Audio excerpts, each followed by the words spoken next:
Hello बच्चों, good morning, welcome to all. कैसे हैं आप सब? आई होप सब ठीक होगा, पढ़ रहे होंगे, बेहतर होगा।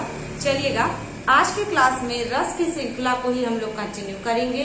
रस जैसा कि हमने प्रथम भाग में पढ़ा, उसमें हम सभी ने देखा रस कितने प्रकार के होते हैं, रस कैसे होते हैं, रस के कौन कौन से अंग हैं, क्या स्थायी भाव है, विभाव है, संचारी भाव है, अनुभाव है, निम्न बातों की चर्चा हो चुकी थी। आज की क्लास में बच्चों, कल की क्लास में हमने हास्य रस और वीर रस को पढ़ा था। आज की क्लास में करुण रस और वीभत्स रस की चर्चा होगी। और करुण रस वीभत्स रस को जानने से पहले हम सभी एक बार ओवरऑल रिवीजन करने का प्रयास करेंगे। और मैं ये उम्मीद करती हूँ कि विद्यार्थियों आपको मेरी कक्षा समझ में आ रही होगी, पसंद भी आ रही होगी। चलिएगा, तो हास्य रस में हम सभी ने देखा था कि हास्य रस में किसी के चित्र को, किसी के व्यवहार को, किसी के हाव भाव को, किसी के पहनावे को लेकर के मन में हंसी होगी, उसका स्थायी भाव हास्य होगा।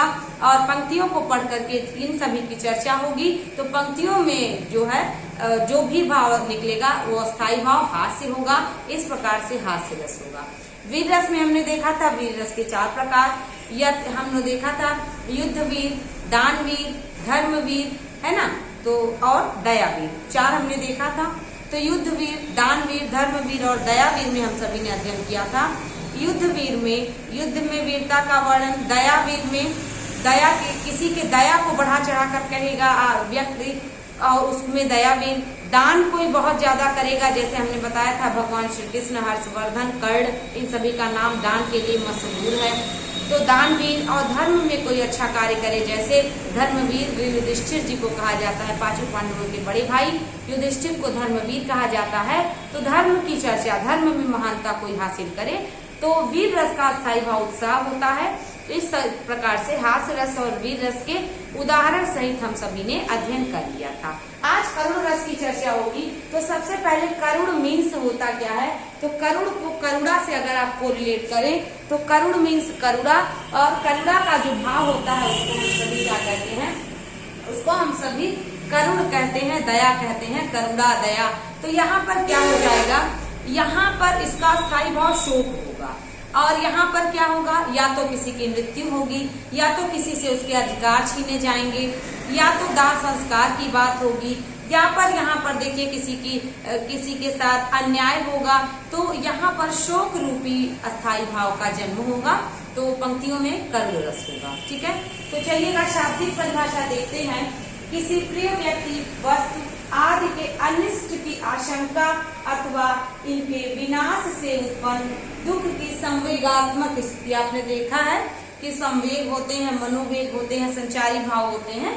तो यहीं पर कह रहा है किसी प्रिय वस्तु, व्यक्ति आदि के अनिष्ट की आशंका की कहीं कुछ बुरा न हो जाए, आशंका अथवा इनके विनाश से उत्पन्न दुख की संवेगात्मक स्थिति को करुण रस कहा जाता है। अब देखना होगा विभाव, अनुभाव, संचारी भाव के संयोग से शोक नामक स्थायी भाव का जन्म होता है। ठीक है, निष्पत्ति होती है। विभाव क्या होते हैं?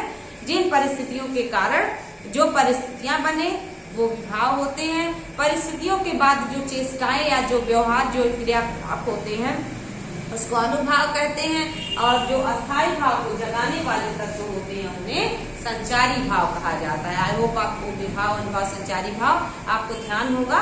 ठीक है, तो यहाँ पर शोक नामक अस्थायी भाव होता है। अब उदाहरण से समझना होगा। कई बार परीक्षा में ये होता है कि निम्न में से करुण रस का अस्थायी भाव क्या है? शोक, दया, भाव, भय। तो दया नहीं होगा, ज्यादातर विद्यार्थी शोक ना करके दया कर देंगे, क्योंकि करुण से करुणा वर्ड बना है, करुणा से दया बना है। तो दया नहीं होगा, शोक अस्थायी भाव होगा। ठीक है, अब उदाहरण समझने का प्रयास करेंगे। यहाँ पर या तो किसी की मृत्यु होगी, या तो यहाँ पर कोई किसी के अधिकार को छीनेगा, या पर यहाँ पर आप देखेंगे कि कोई किसी के मृत्यु पर, कोई किसी के तबाही पर रोएगा, विनाश पर रोएगा। यही पंक्तियों में आपको उल्लेख मिलेगा। ठीक है, तो देखिएगा, कह रहा है अभी तो मुकुट बंधा था माथ, माथ मतलब सर पर, हुए कल ही हल्दी के हाथ। पंक्तियों में देखिए क्या पता चल रहा है? किसी के साथ अभी अन्याय हो रहा है। क्या हो रहा है? कि अभी अभी उसकी शादी हुई है, अभी अभी उसके हाथों पर हल्दी लगी है, अभी अभी उसको क्या हुआ है? सर पर, माथ पर मुकुट सजा है, उसको अधिकार मिले हैं, वह दूल्हा बना है। फिर कह रहा है खुले भी न थे लाज के बोल, कि वह अभी कुछ बोल भी नहीं पाया था। और आगे देखिएगा क्या हो रहा है, खिले थे चुम्बन शून्य कपोल, कि अभी भी वह अभी कुछ भी नहीं वह बोला था, उसके मुख से कुछ भी नहीं निकला था।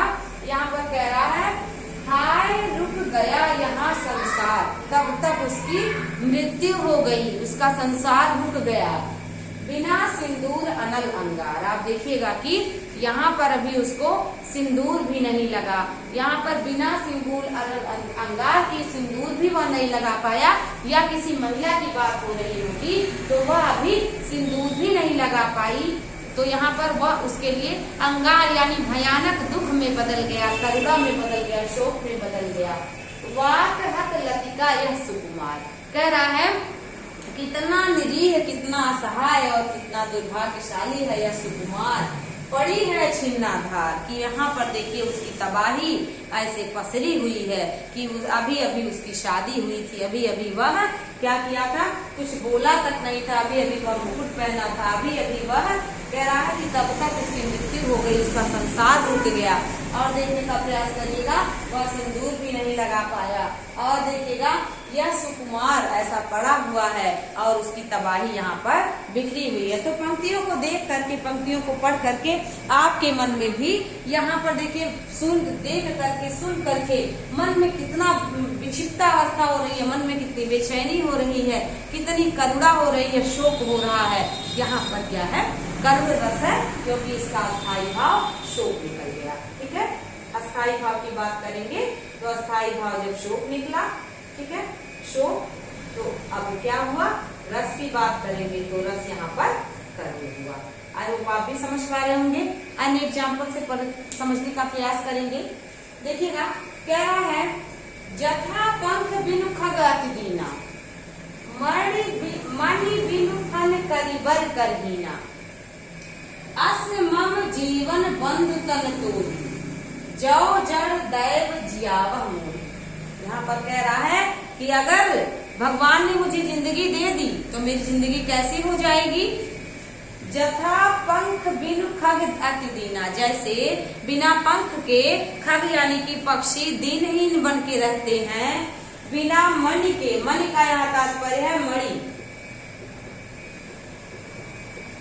बिन फन मतलब होता है सर्प। ठीक, कह रहा है मन बिन फन करिबर, करिबर मतलब होता है काला। ठीक है ना, तो यहाँ पे कह रहा है कि यदि ईश्वर ने हमें, दैव ने, ईश्वर ने हमें जीवन दे दिया तो मेरी जिंदगी कैसी होगी, जैसे बिना खगीस होता है पक्षी, बिना पंख के पक्षी दीनहीन बन के रहता है, बिना मणि के सर्प, काला सर्प दीनहीन बन के रहता है, उसके पास कोई भी शक्ति नहीं रहती, बिना जो है मणि के सर्प बेकार है, बिना पंख के पक्षी बेकार है। तो कवि यहाँ पर कहने का प्रयास कर रहा है उसी प्रकार से असमम जीवन बंधु तन तोही, यदि तुमने मुझे जीवन दे दिया हे देवता तो मेरा जीवन भी उसी प्रकार से रहेगा। जाओ यानी जैसे, जड़ दैव दिया जियावा मोही, जैसे ईश्वर मुझे जीवन देंगे तो मैं बेकार रहूंगा, मैं किसी भी कर्म का नहीं रहूंगा। तो यहाँ पर देखिए कितना बुरा लग रहा है, यहाँ पर शोक अस्थायी भाव है और रस की बात करते हैं तो रस यहाँ पर करुण है। पंक्तियां पढ़ने के बाद अपने आप देख पा रहे हैं कि यहाँ पर अस्थायी भाव निकल के आ रहा है, तो यहाँ पर करुण रस है। ठीक है, और पंक्तियां देखने का प्रयास करेंगे। है जीवी जेश, हे जीवी जेश मतलब हे जीवन देने वाले देवता, उठो उठो यह नींद कैसी घोर है, उठो क्यों ऐसे सो रहे हो, इतना यह नींद कैसी घोर है। यहाँ पर क्या तात्पर्य है, यहाँ पर कोई व्यक्ति मृत्यु की सैया पर पड़ा हुआ है, उसकी मृत्यु हो चुकी है, वह ऐसी निद्रा में चला गया है कि वह दोबारा जीवित नहीं हो सकता। तो यहाँ पर क्या कवि कहने का प्रयास कर रहा है जीवी जेश, हे जीवन देने वाले देवता, अपने प्रिय को कहा जा रहा है, अपने कह सकते हैं अपने पति को कहा जा रहा है, या अपने अच्छे एक सुकुमार पुत्र को कहा जा रहा है। उठो उठो यह नींद कैसी घोर है, उठो उठ जाओ, यह कैसी नींद घोर है, क्यों तुम इतने निद्रा में चले गए हो। क्या है क्या तुम्हारे योग्य, यह तो भूमि से कठोर है।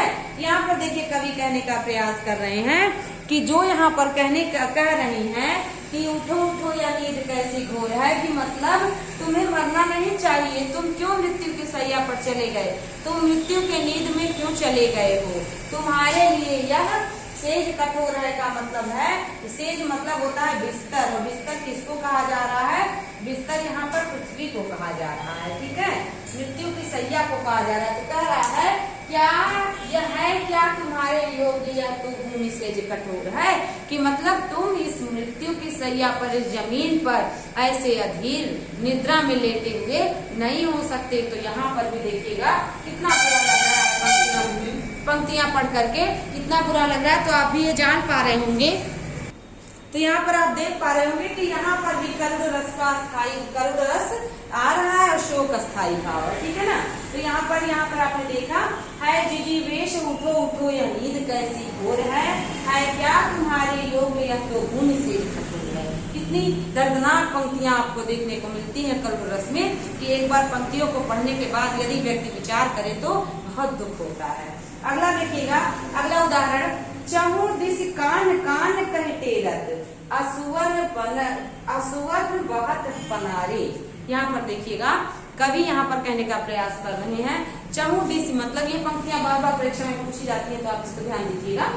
चहुर दिश यानी चारों दिशाओं में, कान कान कहते रत, कान्हा कान्हा कह के बुला रही है, असुवन बहत पनारे, और यहाँ पर हमारे अश्रु बह रहे हैं, हम जो है रो रही हैं, और चारों दिशाओं में कान्हा कान्हा करके पुकार रही हैं, क्योंकि कान्हा चले गए हैं और अब कान्हा वापस नहीं आएंगे।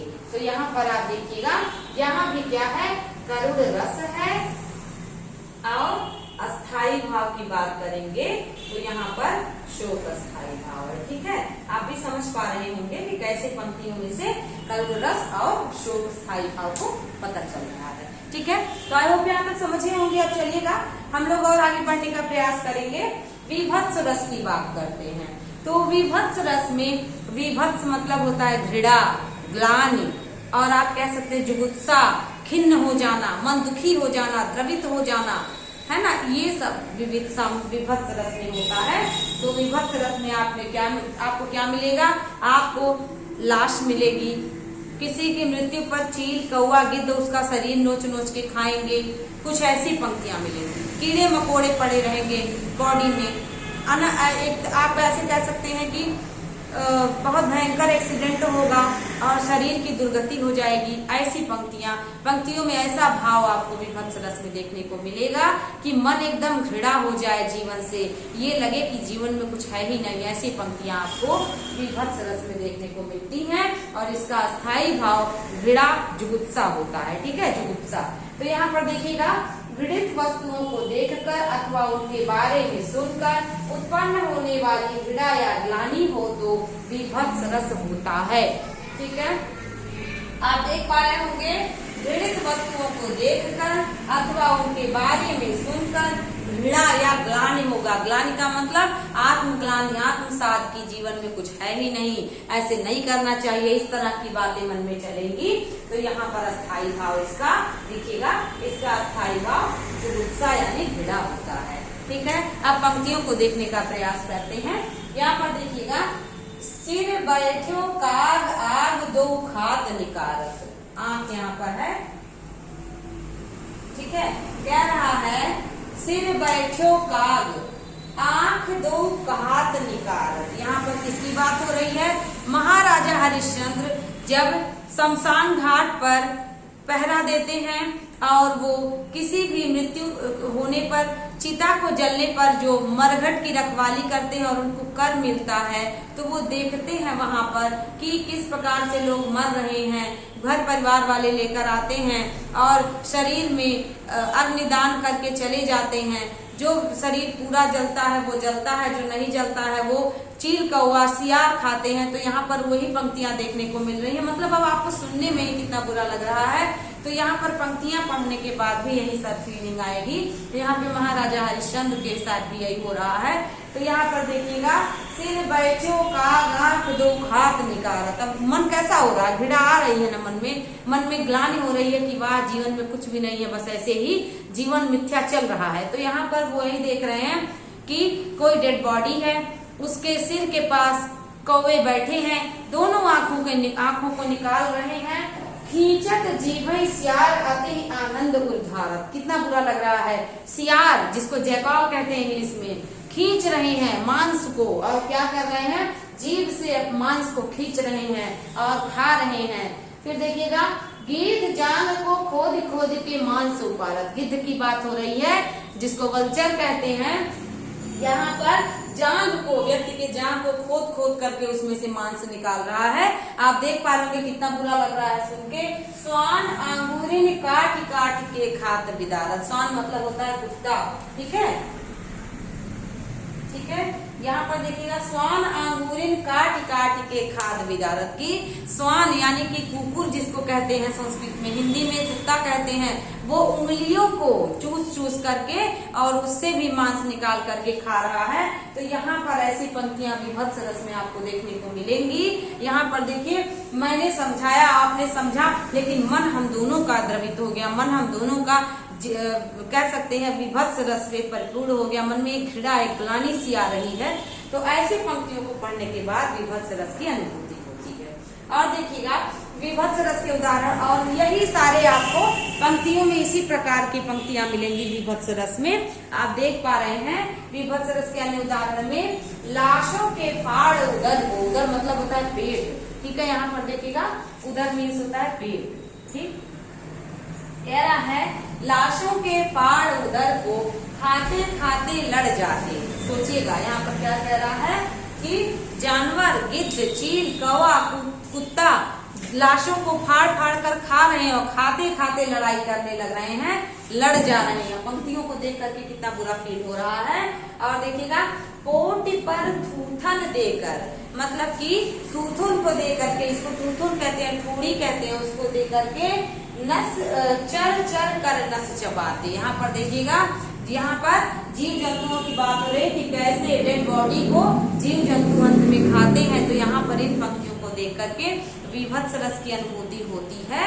और यहाँ पर आप देखिएगा, घृणा यानी कि गुस्सा या आत्मग्लानि अस्थायी भाव के रूप में जन्मता है। तो ये पंक्तियां अगर आपको मिलेंगी तो समझिएगा विभत्स रस है। और उदाहरण देख सकते हैं, आंखें निकाल उड़ जाते, आंखें निकाल करके गिद्ध, चील, कौवा उड़ जा रहे हैं। क्षण भर उड़कर आ जाते, और थोड़ी ही देर में उड़ करके, खा करके और पंख फड़फड़ा करके आ जा रहे हैं। इसके बाद देखिएगा क्या कह रहा है, शव जीभ खींच कर कौवे, यानी कि जीभ को शव से खींच करके कौवे चुगला चुगला कर खाते। आप देख पा रहे हैं, मेरा समझाने से और आपका समझने से मन कितना आत्मग्लानि से द्रवित हो गया है। मन में घृणा आ रही है कि वास्तव में मानव जीवन में कुछ भी नहीं रखा है। यहाँ पर इन पंक्तियों को देख करके आपको भी विभत्स रस की अनुभूति होगी। तो विभत्स रस का स्थायी भाव जो गुस्सा होता है, घृणा होता है, ठीक है। तो आपने हास्य रस को पढ़ा था। हास्य रस का स्थायी भाव हास होता है, करुण रस का स्थायी भाव शोक होता है, विभत्स रस का स्थायी भाव जो गुस्सा या घृणा होता है, और आपको मिलेगा वीर रस का स्थायी भाव उत्साह होता है। तो इस प्रकार से कल की क्लास में, आज की क्लास में हम सभी ने 4 रस को कंप्लीट कर लिया है और श्रृंगार रस भी हमारा कंप्लीट हो चुका है। तो श्रृंगार रस, करुण रस, विभत्स रस, हास्य रस और वीर रस की चर्चा हो चुकी है। और हम सभी को 11 रस टोटल पढ़ने हैं, जिसमें वात्सल्य रस और भक्ति रस को भी पढ़ना है। तो सबके स्थायी भाव आप ध्यान दीजिएगा, इसका स्थायी भाव क्या है। तो श्रृंगार रस का रति या प्रेम है। श्रृंगार रस के 2 प्रकार, संयोग श्रृंगार और वियोग श्रृंगार। और हास्य रस का स्थायी भाव हास्य होता है, करुण रस का स्थायी भाव शोक होता है, वीर रस का स्थायी भाव उत्साह होता है और बीभत्स रस का स्थायी भाव जुगुप्सा या घृणा होता है।